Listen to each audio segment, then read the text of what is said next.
Good morning, grade 11s, and welcome to your first online history lesson. I'd like to suggest that you've got your history textbooks open in front of you before we get started on this new topic, as well as your history workbooks so that you can write down any potential questions. Before we get started, some of you might have already picked up the PowerPoint slides at reception at school. You will notice that the lesson that I will be conducting this morning skips pages 162 to 173 because that section of the work is not examinable. If you don't have the slides from school, what you can do is you can just make a note in your textbooks that page 162 to page 173 is background information. It is not examinable information. So it's just going to give you a background on nationalism. Right, so let's get started with today's lesson. What we're going to be looking at firstly is African nationalism, but we're going to look at African nationalism in conjunction with Afrikaner nationalism. So just to explain to you basically what the scenario was, in case some of you have forgotten the early history of South Africa. We know that South Africa was a British colony, that the African people in South Africa wanted independence from Britain, but so did the Afrikaans people. So you need to understand that we cannot look at African nationalism separately from Afrikaner nationalism, which is basically the next section that we're going to be focusing on. The two nationalisms basically ran concurrently, and both of them, interestingly enough, were looking for independence from Britain. So the Afrikaans people, even though, and I'm going to say it, were white people in South Africa, they also wanted independence from Britain, but so did the African people want independence from Britain. So if we have a look at the next slide. So before we start looking at the rise of African nationalism in South Africa, we're going to look at African nationalism in Africa as a whole. And the catalyst for this rise in African nationalism was basically World War II, and we're going to have a look at why suddenly after World War II we've got this spike in nationalism. So colonized African people decided that they had to assert their own common identity and self-government. They felt that they needed to gain independence from the European states who were ruling them as colonies.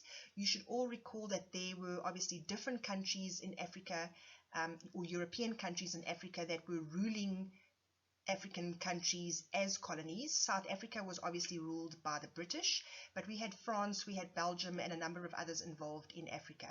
So black people in Africa wanted to establish nationalistic political organizations, and these nationalist political organizations were basically what drove African nationalism towards independence. So from your pre-reading, you should have picked up that the kind of nationalism that we saw in Europe was different to the nationalism that we're going to be focusing on in Africa. In Europe, European nationalists strove to establish individual and separate states into individual nations. So if you look at the reunification of Germany, the unification of Italy, in both those situations we had a number of small states in Germany and Italy, and what the Germans and the Italians wanted was one country, one nation. So it was basically taking those small little individual states and putting them together into one nation. In Africa, the nationalism was something totally different. They weren't seeking to unite the entire Africa into one country. They were looking at gaining independence from their colonial powers. So the important thing to note here, grade 11s, is that you get different types of nationalism. So it says here, African nationalism was different from this since its struggle was for independence from colonial governments rather than to merge different regions who shared common history, language, set of beliefs, and identity. African areas are divided into countries by colonial powers. We know after the Berlin Conference in 1884, different European powers took pieces of Africa and then ruled those pieces of Africa as their colonies. African people who did not always share a common language and common traditions landed up living in some of these countries because, as you should all recall from your grade 9 or grade 8 history, the colonial powers did not create borders along common language, or common traditions, or common ethnicity. They basically came into Africa and divided Africa as they saw fit, going across those boundaries. So when African nationalism starts after World War II, Africa, as we know, was already divided into separate colonies by these different European colonizers. And each colonial power imposed their own legal, language, and cultural systems on the people whom they colonized.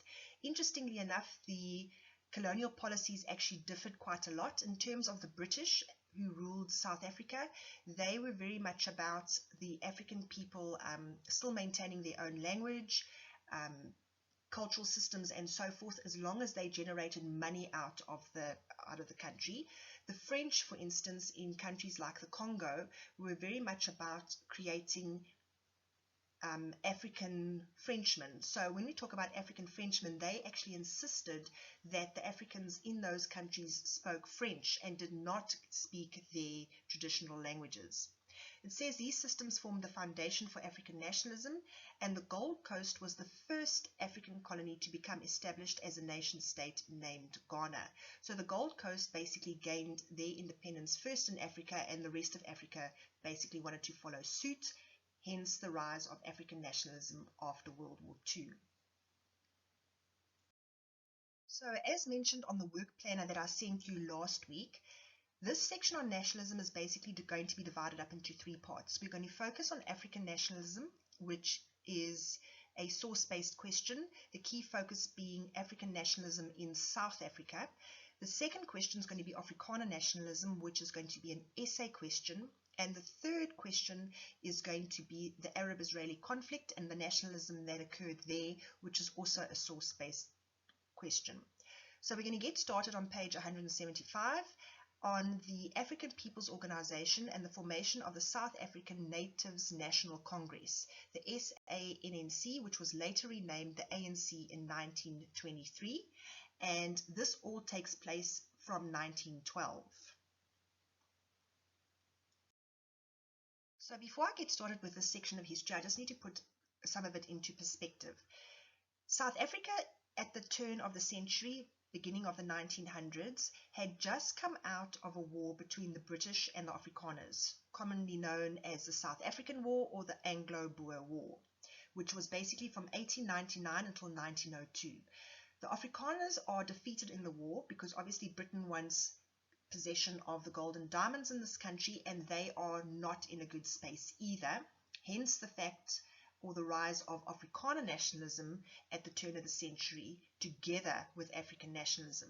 So in 1902, at the end of the Anglo-Boer War, the African People's Organization, APO, is founded, and they are aiming at extending the limited rights of blacks and colored people in South Africa. The question is why? Because weirdly enough, the British, who defeat the Afrikaners, give the Afrikaners South Africa to run on their behalf. So basically what they do is they give their ex-enemies the country to run on their behalf and not the African people. That's why the African People's Organization decided that they'd better start looking out for their own rights. They opposed the Union of South Africa. When I say they, the APO opposes the Union of South Africa in 1910 because it did not extend equal rights to black people. So the Union of South Africa, this new government that is established by the British, puts the Afrikaners in charge of South Africa, like I've said, their ex-enemies, but does not give the African people many rights. And this is what leads to the beginnings of African nationalism in South Africa. This is an image of Dr. Abdullah Abdurrahman, who led the APO for 35 years. The Union of South Africa, as you should all recall, grade 11s, united or brought together the four separate areas of influence in what we know today as South Africa. So it was the Cape Colony, Natal, which were ex-British areas of or spheres of influence, and then the two Boer republics, which was the Orange Free State and the Transvaal. And in all of these areas, black people were basically excluded from participating in politics, and this was a concern for the APO. Racial laws such as the Calabar Act of 1911 prevented them from holding well-paid positions as well. A group of Africans educated either in the West or at African mission schools formed the South African Natives National Congress, the SANNC, in 1912. So the union is established in 1910. The Afrikaners are basically running the country on behalf of the British, and the SANNC is established by 1912 because they already see that their rights are not going to be looked after in this new union of South Africa. Black nationalists movements are established, and the SANNC later renames itself the African National Congress in 1923. This occurred at the same time that Hertzog's PAC government won the elections in that year. We'll talk about Hertzog. He was obviously a leader of one of the Afrikaans nationalist parties in South Africa at the time, and his government wins the elections in 1923, at the same time that the African National Congress is established. Here's an image of Sol Plaatje. You should recall him from last year's grade 10 history, who was a member of the SANNC. He was the gentleman that drove around the countryside on his bicycle, gathering evidence about the circumstances of African people in South Africa during this period in time. So at the same time that African nationalism began as a response to European colonial rule, Afrikaner nationalism desired independence from British control in the Union of South Africa as well. So as much as the British give the Union of South Africa to the Afrikaners to run, they still wanted independence from the British. And the African people in South Africa, and when we talk about the African people in South Africa, we include the coloured and the Indian people, also wanted independence from Britain.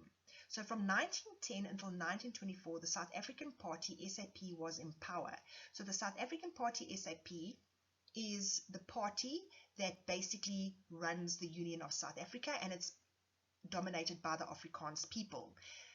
The party implemented racial segregation laws that dealt mainly with labor, known as bedrock legislation.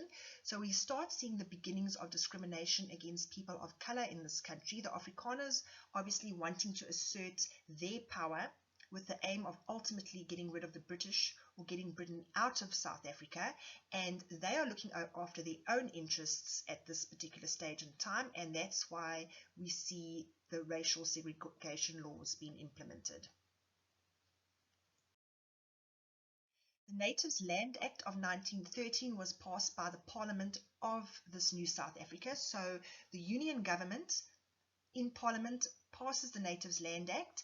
And what does this act aim to do? It aims to control the possession of land by black South Africans. And this act, grade 11s, actually remained in place until the 1990s, just before the elections in 1994. And it was actually quite horrendous because the Land Act ruled that only 7% of the land could be owned by black South Africans, who at this particular point in time made up 83% of the population. So I'm just going to put this in perspective. 83% of the population can only own 7% of what we know today as South Africa. And obviously this angered black South Africans. The Natives Land Act did not go unchallenged. The SANNC rallied against the law while it was still actually being discussed in Parliament. And in 1914, they actually submitted a petition to members of Parliament and to the British government to try and stop the Land Act from going through, but they failed to achieve this. So just to put this in perspective again, South Africa is a British colony, but it's run as a union by a political party that belongs to the Afrikaners. And they are now implementing these laws, and Britain, who actually owns South Africa, doesn't really care too much about the goings on in the country, because why, they are benefiting in terms of the exploitation of minerals, gold and diamonds. So when the SANNC submits the petition to the British government to say, listen, we are not happy about the Natives Land Act, the British government literally ignores them and the act is passed. So that's the end of the lesson for today, grade 11s. As per the work planner, which I attached, there is no written homework for Wednesday. If you feel that you need to go through this slideshow again, please do so. If you have any questions, also do not hesitate to contact me. You can send me a private message, or you can send me a message on the history group, or you're also welcome to send me an email. Thank you very much, and I'll be chatting to you again on Wednesday.